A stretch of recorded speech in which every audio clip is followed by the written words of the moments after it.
È nata così un po' per caso, però abbiamo pensato che poteva essere l'occasione per trovarci tutti quanti insieme in situazioni diverse che non le premiazioni o l'ambito di gara durante il periodo invernale.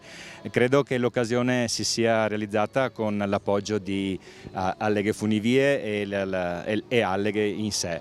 Ci hanno dato questa possibilità, noi l'abbiamo presa al balzo e eccoci qui riuniti tutti quanti per festeggiare un po' la chiusura della stagione e l'inizio della prossima, anche se in realtà dal 1° di giugno stiamo già orientati verso il 2023-2024. Sicuramente l'obiettivo è di fare ancora meglio, no?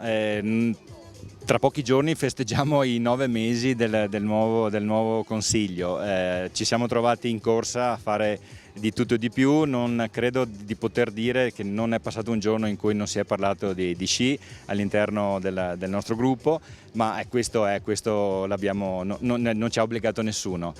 Ci sono delle cose che dobbiamo sistemare, ma lo faremo strada facendo e l'obiettivo è sempre quello di far meglio in ogni disciplina, in ogni ambito per quello che riguarda l'attività sportiva, cercando di supportare gli atleti nel loro massimo, organizzando più raduni possibili, di qualità, e queste sono le nostre aspettative, ovviamente di avere sempre più ragazzi che vengano presi tra gli osservati piuttosto che entrino nei gruppi militari o che emergano all'alto livello. Abbiamo voluto creare questa festa, chiamiamola campestre, no? Siamo in un prato circondati da gazebo e da contenitore delle varie attività. Abbiamo avuto un grosso appoggio da Energia Pura che, come voi sapete, ci veste. Stiamo cercando di condividere un progetto che è quello del riciclo, dell'essere sostenibili in ogni nostra attività.